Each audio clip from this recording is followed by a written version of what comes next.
I want you to ask yourself, what armor are you wearing? And are you wearing the right armor? I was live the other day on my YouTube channel. I did a live event. I made a major announcement about something, which I'll announce in just a little bit. But I talked about the importance of making sure that we're wearing the armor that we're supposed to be wearing. So many times you can be out there striving, anxiously striving for things, or trying to do things the way someone has told you it should be done, right? Or perhaps trying to pursue a goal or a dream, or maybe you're pursuing the right goal or dream, but the strategy is off because you're not wearing the armor that you were meant to wear. And in that live, I spoke from my own personal experience. Many of you are aware it's been a couple months since I've done any live events. I haven't been putting up much podcast episodes or much videos, even on TikTok and Instagram and YouTube and all of that, because there's some times where you just need to get still and you need to reevaluate things in life. You need to take a look at, who you are, what is the direction you're going, and am I wearing the armor that's meant for me to wear? Sometimes it's not so much that you're not following the right dream or the right goal, or you're not walking in purpose, but if you don't go in the armor that God has clothed you to go in, and you're trying to do things a different way than how God wants it done, you can find yourself feeling frustrated or feeling like, man, when is this going to work out? Or why is this not working out? Or why is this not growing at the speed I want it to grow, or something like that, right? That can happen, especially when you have so many people trying to tell you this is the way things should be done. So if you can find yourself anywhere in that category, I pray to God that you're encouraged by what I'm about to share with you. I'm basically just going to do a recap of a live episode that I did the other day. So for those of you who did join the live, you'll just kind of hear it again. But I want you to turn over to 1 Samuel. And by the way, welcome everyone. This is Z with Unlocking Greatness Podcast. I'm so glad you're with me again. If you turn over to 1 Samuel chapter 17, there's something really, really good in here that I want to point out. And let me just say this before I forget. You guys know I'll drift a little bit, but let me just speak about this drift before I forget it, before I read 1 Samuel. You have to be really careful when you're going through a season where you feel in some way or another that God perhaps is hiding you. And I'll talk a bit on that later in a different podcast episode. I'll go into more detail, but you have to be really careful when you're going through things, because there are times when you may feel you're doing something wrong, or you may feel, what's wrong with me? Why are things not kind of going, the way that I'm hoping it would go? And you may feel like, I don't understand. Am I being punished? Am I doing something wrong? I want you to remember this if you're tempted to think that. God specializes in using messed up people, just like myself. He specializes in using us. So even in your mess, God is able to turn around and use you for his good. And it does not mean, and listen to me carefully, it does not mean that you necessarily are doing something or did something wrong when you find yourself going through those seasons of being hidden or being pruned. And I talked a little bit about Job, the book of Job. If you read through all 42 chapters in the book of Job, there's something very interesting you're going to find out. There were 3 friends that hung around with Job. It was actually 4, but 3 of the friends end up getting rebuked. And you want to know why they end up getting rebuked, or why God ended up having to have Job pray for them? I think it was around chapter 42 or so. God had Job pray for his friends because his friends did not speak what was right of God. And the shortest version that I can give you, you can read it on your own, but the shortest version is his friends were sitting there and they were looking at all the things that were going wrong in Job's life, right? Him losing his wealth and his family and all those things that happened. And they basically, in a nutshell, was saying, surely you did something wrong. Surely you did something wrong. That's the shortest version I can give you. And Job, left and right was kind of going back and forth with them, basically saying, no, I didn't, right? And saying, how about you, right? So it was a lot of back and forth between them. But several of those chapters was really the friends just saying, basically, God don't bring calamity or allow, pruning or allow you to go through these tough seasons unless you've done something wrong. And at the end of the book of Job, in about chapter, I should have turned to it, I want to be accurate. I'm pretty sure it was chapter 42.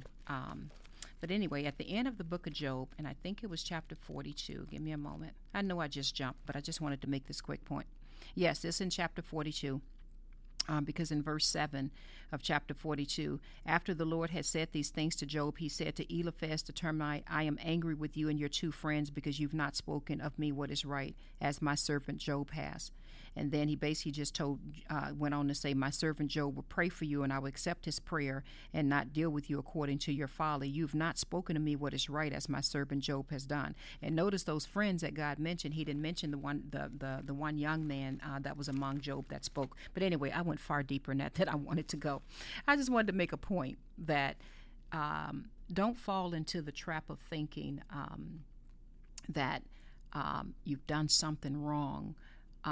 If you find yourself in a season where things are not going the way you hoped it would go, or the way you wish it would go, or you feel like, I don't understand why the strategy or the technique or whatever it is you may be trying to do, why it's not going in the direction you wanted to go. There are times literally when you're just wearing the wrong armor. So now let me get back on point, because you guys know I would drift and come back in a heartbeat. So I'm back. So now let's turn to 1 Samuel chapter 17. And in 1 Samuel chapter 17, I'm just going to jump to the end. You guys know David fought Goliath, that big giant, that everybody was afraid of. And, David had prepared for a long time, not knowing he was preparing to fight that giant, but David had prepared for a long time dealing with, lions and bears and whatever he was dealing with when he was protecting the sheep. But here's something so interesting that God really pointed out to me that I was reading in 1 Samuel 17. This is when he's getting ready to go fight the giant. And Saul, thinking that he's really, helping him out, offered for him to wear his tunic, to wear his armor, to wear his stuff that he would wear if he was going into a battle. Saul said to David, I'm in verse 38 or so, 37 or 38. Saul said to David, go and the Lord be with you. Then Saul dressed David in his own tunic. He put a coat of armor on him and a bronze helmet on his head. David fastened on his sword over the tunic and tried walking around because he was not used to them.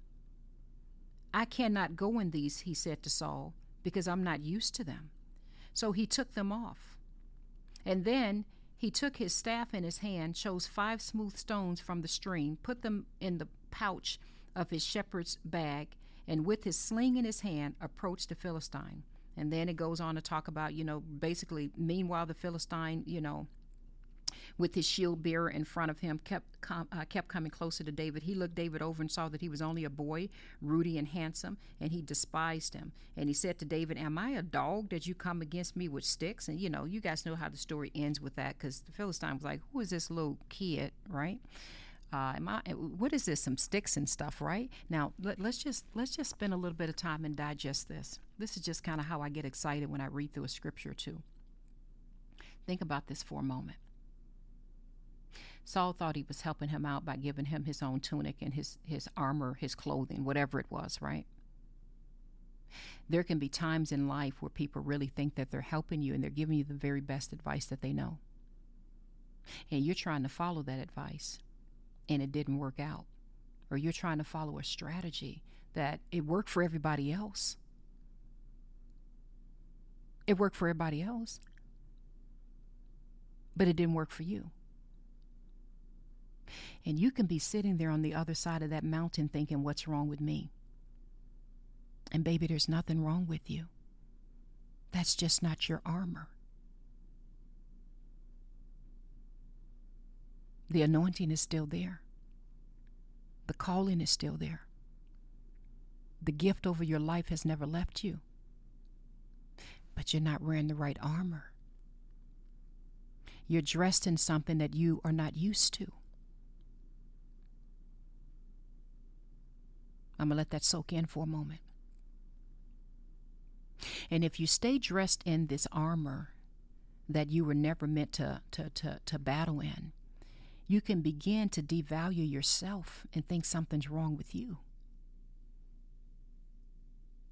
You can begin to think, well, is my product or my service or my calling or my anointing or my gifting, is it not good enough?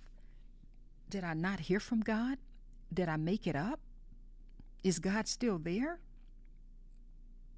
Am I not smart enough or strong enough or intelligent enough or talented enough? When all the time, baby, you could just be in the wrong armor, the wrong tunic. And let me add this little 2 cents in. This is just an extra something I'm throwing in there. And it also could be that you're serving the wrong people.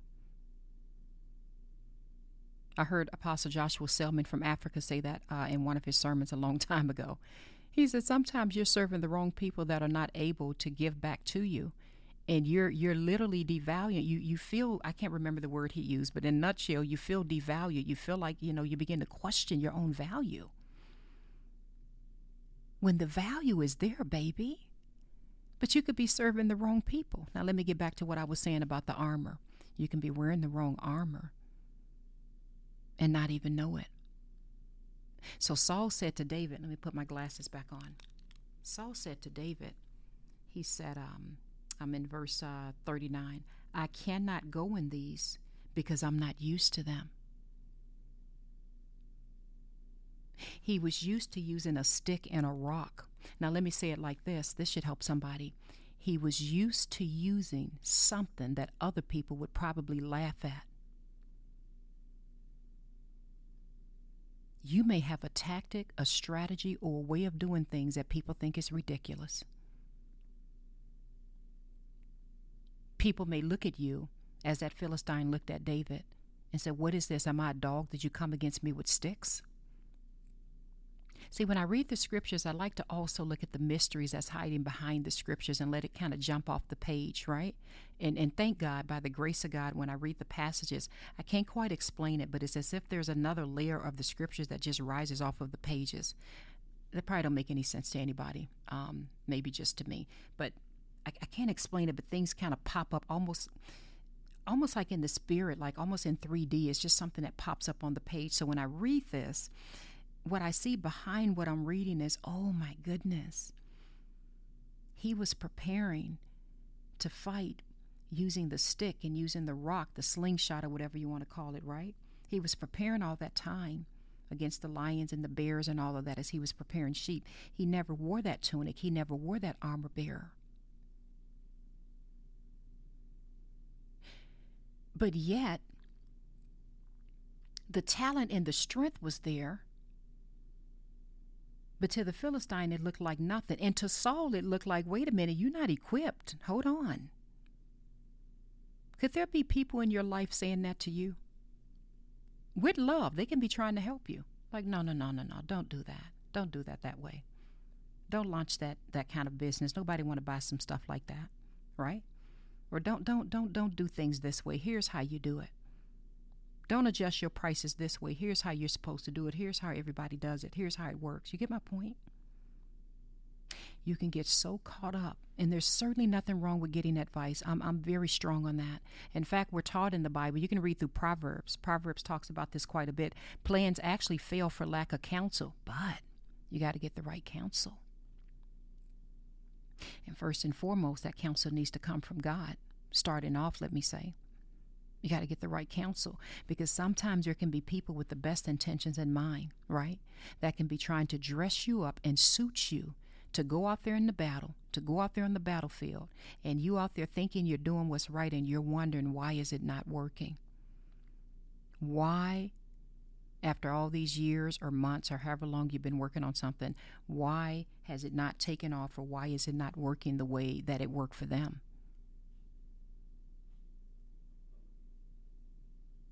You got to make sure that you're in the right suit.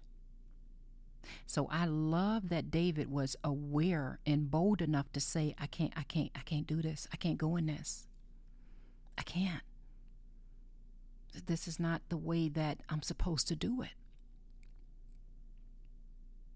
Let me give you all a little insight, and I'm going to be making an important announcement in just a minute about something, but let me give you some insight on something. And I operate in transparency. I always let you all know what's going on. So in the last couple months, one, I've needed to get still again, right, and just really spend the time with God that I need to spend with God. But sometimes I consult or I talk with other counselors, or I should say life coaches, or not even life coaches, that's the wrong word, executive coaches. or people that's in my space. That's probably a better way of putting it. And to make a very long story extremely short, I tried the best that I could to follow the pathways that they follow based on the advice they gave me with what I need to do with my programs, my mentorship, the retreat, all of the wonderful things and by the way, the reviews have been so phenomenal for people. I cry all the time when I read and see the comments from people coming from the program. But I try to, search out wisdom and, God, is there anything I'm missing? Is there a way I need to do things differently? And I tried my best to follow exactly the way that they, set up and do some things. And each time when I tried to do it exactly the way that they do it, do you know each time things didn't go the way that it went for them? That's the shortest version I'll give you. And so it left me with, well, am I valuable? Am I helping people? I even had inside of one of my sessions with all of those who are members of the Necessary Retreat. When we had our last session about a week ago, not our last session, but our most recent session, I should say, I had a talk with them. And at one point I said in there, and I was very vulnerable with them, and they always tell me, they said, Z, you don't even understand how my life has changed from the mentoring, the retreat, everything that I've learned in this program. I get that all the time from them, and I'm so beyond grateful I can't even tell you, right? And to God be the glory for all of that. But I had a session with them, and I was explaining to them a little bit about all of these different coaches and what they had said to me and blah, blah, blah, blah, blah. And here I am. I coach other people. I coach other businesses as well. So keep that in mind. And here I am trying to follow the advice of the people that coach me. And not that all the advice is bad, just to be clear, but I couldn't do things exactly the way they wanted to do it because that wasn't my armor. So I was explaining to them, I said, I got to a point where I was wondering, man, am I bringing value to you all? Are you really being helped, to the degree that you want to be helped? And for those who are in that meeting, you guys are probably laughing because you were part of that meeting. When I tell you that people left and right said, don't you ever in your life, Z, say those words or think those words.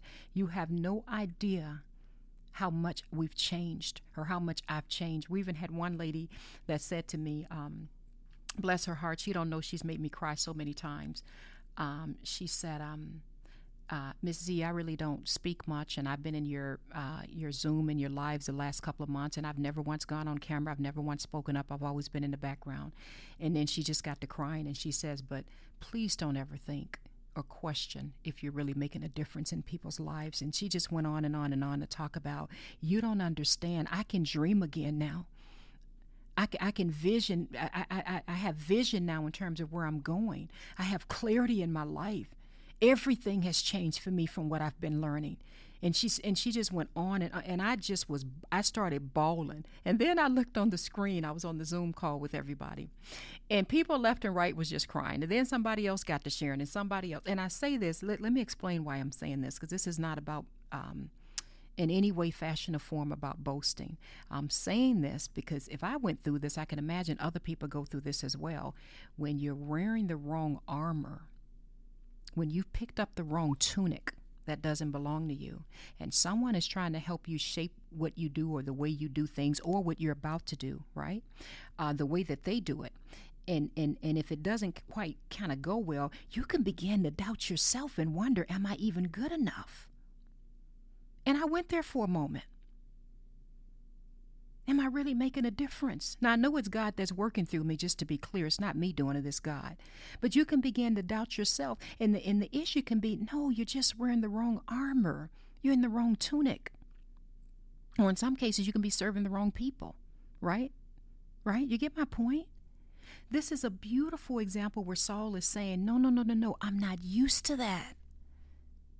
I am not used to wearing that. That is not how I've won my battles in the past. That is not the way God told me to do it. Now, I think there needs to be wisdom in this. Let me just be clear. Because sometimes we can just be like, well, God told me this, and this is how I'm going to do it, and you don't take advice from nobody, and you wound up with nothing, right? Be wise.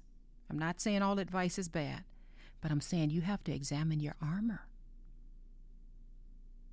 You got to examine that tunic. So Saul went on out there and got his slingshot, his sticks and his rocks, and you guys know how the story ended, right? He used the tools that God had given him to use, and he won that battle. I pray to God that you all take some time to read through 1 Samuel and read through that story. And I sincerely pray that you all take some time as you're listening to the sound of my voice when this recording's over. I sincerely pray that you take some time to sit down and literally examine what is the armor that I'm wearing. And is this the tunic that God has given to me? I did a podcast episode a long time ago. You guys can go back and find it. I think it's called Stop Chasing Seeds, Seeds. And God totally gave me that title, but it's a whole episode about stop chasing seeds that don't belong to you, because you can find your butt all over the place chasing seeds that were never planted inside of you, seeds that were never meant for you to grow. But you over here doing this and that because it's working out well for everybody else. I may as well do it, right? Right? Or you're trying to do this or do that. You're chasing seeds that don't belong to you. So you can go back and find that episode later. But let me talk to you about an announcement I wanted to say. And this kind of leads into all of this, because it absolutely, just to be clear, is not what some of the coaches I had counsel with told me to do. 1,000% not what they told me to do.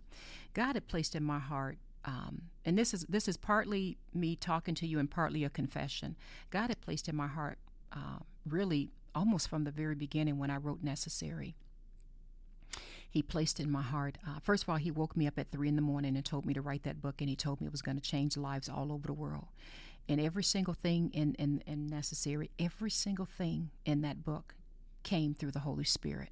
Every scripture, it's not like I had Bible studies laid out and I went back and reviewed them. Every passage, and there's over 300 in there, every passage came in the Spirit to me in that book. So I know with certainty God wrote that book through me. But one of the things that God had placed in my heart, and I tried my best to kind of ignore it, I'm just being very honest, it says everyone needs to have access and read this. And I'm looking at, cost and expenses, right? We all have costs and expenses, just to be clear. And I'm like, it costs money to be able to produce this and do this and do this and do that, right? There's nothing wrong with charging, by the way. So don't be believing that you've got to have everything for free. I just want to make that clear before I say what I'm about to say.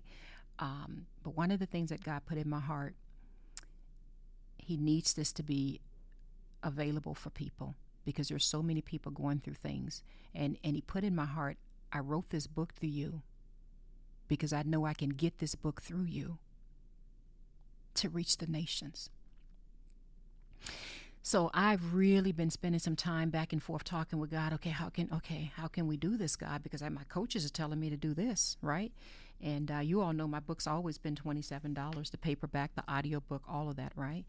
And I've just been, God, how do you, and finally, and thank God I read this passage.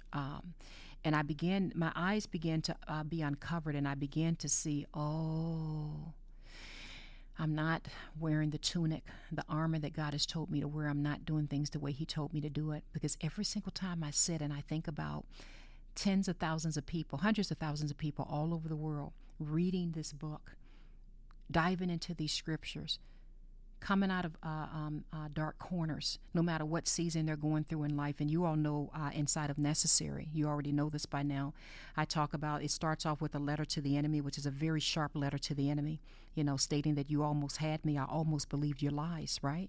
And then it goes into talking about, seeking God first, when I was going through one of the toughest seasons in my life, and I was advised to seek God first, and I was going to go off on the lady, because I'm like, who's got time to do that when you can barely keep your heads above water, right? And it goes on into the hitting season and the pruning season, the strange favor that God gives us. It goes on to the chapter about when my son died. It goes on into what happens when God says no. Can he still be your God? So you guys know that the chapters and the way that God gave it to me and had me write it is just so powerful. So God put in my heart, you've got to bring that before the people. So I made an announcement the other day, and I'm making this announcement now for the audiobook Necessary. And this was a major decision for me that I had to make. This did not come easy, you all. But for the audiobook Necessary, anyone all around the world can get it for whatever they want to get it for. So if someone can only afford to pay $1, if that's all you got to your name, you're going to be able to get it. If someone can still afford to pay the $27, which is the asking price for it, because it costs money to produce that audiobook and get all that together, I would hope and trust that you would pay that amount for it, or and if some people have asked to give more, and you can do that. But I am making this available for whatever you decide you want to pay for it. Because the most important thing, I'm begging you, please read the book. Please read it. You'll be able to go to my website, which is unlockinggreatness.com, and you'll be able to, right there on the home page, just click that button that says access necessary. And as soon as you access the book, and I'm referring to the audiobook, not the paperback, by the way, because the paperback costs a lot of money to print, but the audiobook, as soon as you get to it, you're going to see a button that says pay what you want. So you get to pay whatever you want to pay. Here's my prayer, and here's what I'm asking for you all to do. This is a tremendous decision for me, but I'm walking in the tunic and in the armor that God gave me to walk in. And God has made it very, very, very clear to me, I just need you to trust me. If you get out of the way, you put me first, and you listen to the sound of my voice and do what I say,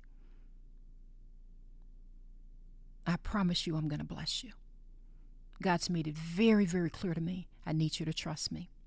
So the only thing I ask of you as I'm walking in obedience, I ask that you read it. Tell everybody you know about it. Anyone you know that's going through anything in life, any season, any stage, let them know they get to decide what they want to get the book for. No strings attached, by the way. Additionally, in there, when you get the book, I have 6 months of daily inspirational audio messages. I think I've posted a few on my podcast. They're like 1-minute messages I've done. 6 months of that comes also with access to the audiobook. You're not paying a penny extra for that, just to be clear.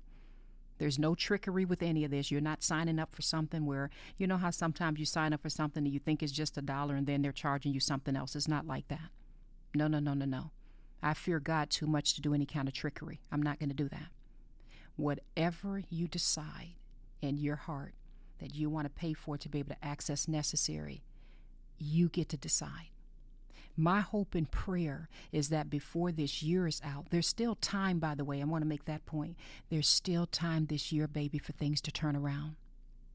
My hope and prayer is you get the help that you need. You now are completely without excuse at this point.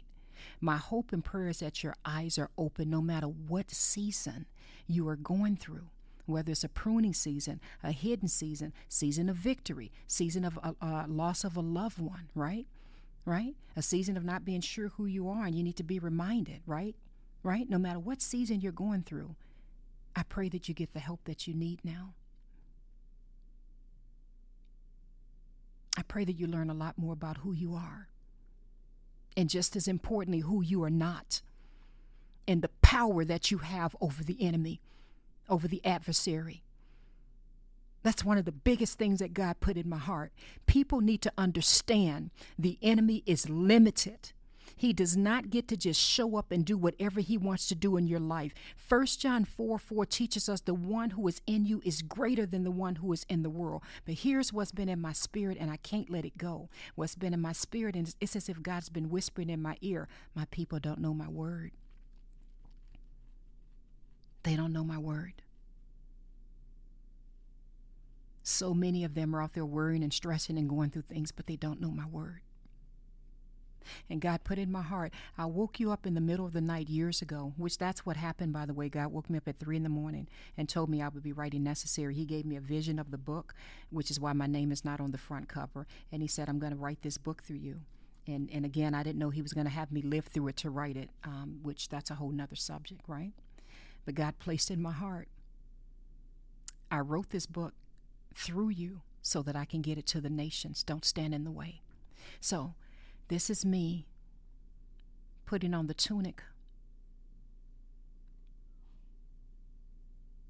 on the armor that God has told me to put on.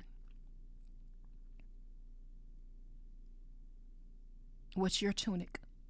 What does your armor look like? What does your armor look like?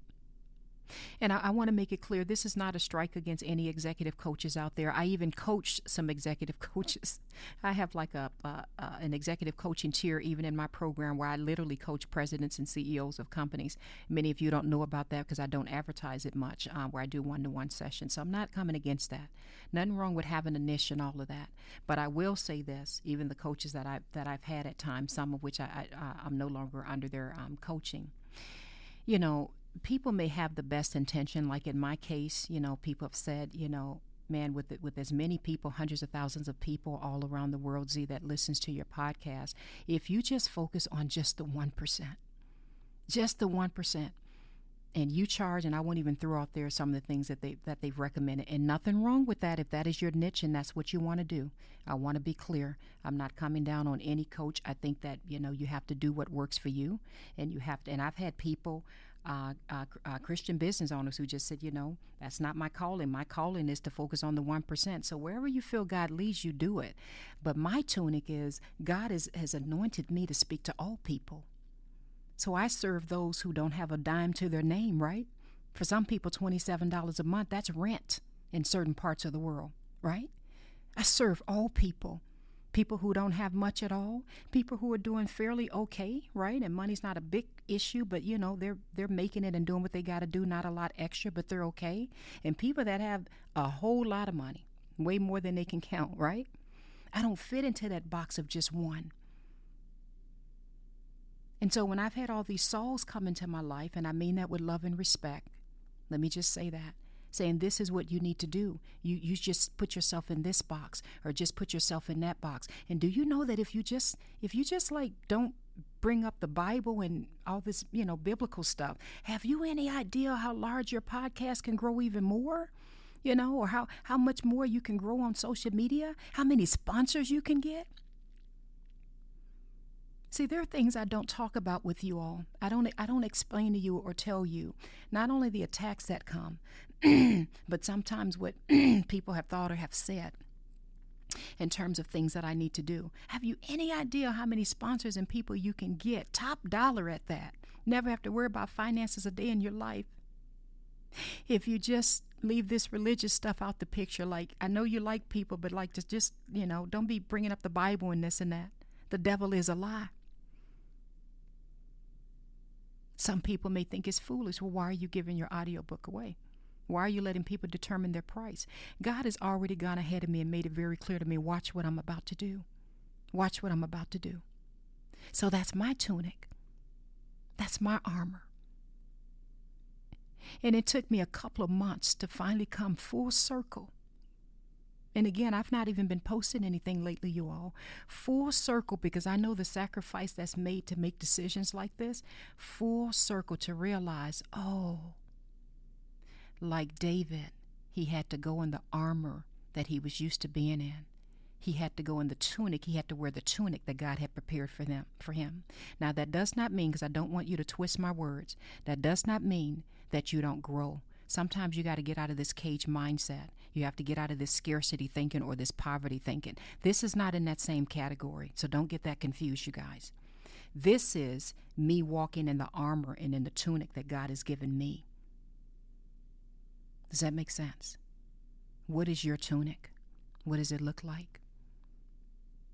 What does your armor look like? What is it that God has told you to do? What is he whispering into your ear? What is it that just don't quite seem right, even though you know, this person or these people are trying to tell you, here's how you need to do it, and maybe it didn't even work out right? What is the way that God told you to do it? I want to encourage you. Examine your armor. Look at your tunic. Spend time in the secret place. That's another chapter inside of Necessary. It's called Secret Place. Spend time in the secret place with God and let him speak to you. And let him define for you and show you, this is the tunic, this is the armor I have for you. I don't have time to turn to it now, but when I was live, I talked a little bit about Daniel. And one of the things I love about Daniel, when King Nebuchadnezzar from Babylon, I think it was King Nebuchadnezzar, had that dream, he not only wanted them to interpret the dream, but he was like, I'm not even going to tell you what the dream is. I'm paraphrasing, right? But I'm not even going to tell you what the dream is. And no one could interpret the dream, right? But what did Daniel do? Daniel went before the Lord. Daniel sought the hidden mysteries, right? When Daniel was, I think he went to sleep that night, and God revealed it to him in a dream, right? Right? Daniel put on the right tunic. He put on the right armor, and God delivered him. In fact, God showed him favor even prior to that. Even when Daniel was going through what he was going through, when they had been captured and all of that, the guards showed him favor. And the Bible teaches us because God gave him favor. When we walk in the tunic, in the armor that God has given us, and we're not trying to do what everybody else is doing, right? We're not trying to do all the tactics and do things that's against our own conscience, right? Because that's just the thing to do, or that's just the way to make some money. You get my point? Look how God showed him favor. I think I'm going to do a lesson on favor because there's a couple examples I would love to give, but I don't want to go into that right now. I love you all. I sincerely pray that you're encouraged. If there's anyone that you know of that's going through anything, please refer them. First of all, tell them to go to God in prayer. Let me just say that. Nothing trumps God. Nothing trumps the Bible. And when I say God, Yahweh. When I say Jesus Christ, Yeshua, right? So nothing trumps that. Let me just be clear. But if they feel like, man, I need some help, I need a good book to read, I need some resources, I need to understand a little bit more, please refer them to unlockinggreatness.com and let them know there's a book called Necessary. You can actually get it for whatever you want. And not only is it just an audio book, I forgot to mention this, it also comes with a downloadable PDF. So after you finish listening to each chapter, you can literally just click a button and download the PDF of the recommended readings, the assignments, the self-reflective questions at the end of each chapter. And then you can click another button and just listen to the daily audio inspiration messages I have in there for you, which I love those short motivational messages, right? And there's about 6 months of them sitting there for you, and they get dripped out, I think, every week. So many get dripped out. So if there's anyone that you know going through anything, let them know. You can get it for whatever you want. Doesn't matter if they have $1 to their name or they got more money than they can count. This is my gift to the world. This is me walking in the anointing and in the grace and in the tunic that God has given me. And to God be the glory.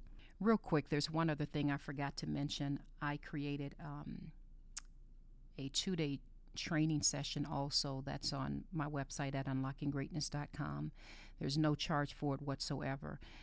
If there's anyone going through a stage of not really understanding who they are, and understanding the power that you have over the enemy, or maybe you're going through a stage of just feeling a little cloudiness, you're just not sure, you feel stuck, you're not quite sure what to do, I highly recommend that you go through that 2-day training as well. You don't pay a single dime for it. There's no catch to it. You literally just go to my website, click on the button that says free training, and walk through those 2 days of training. And I sincerely pray that it encourages you. I love you all. Be encouraged. You're listening to Z with Unlocking Greatness Podcast.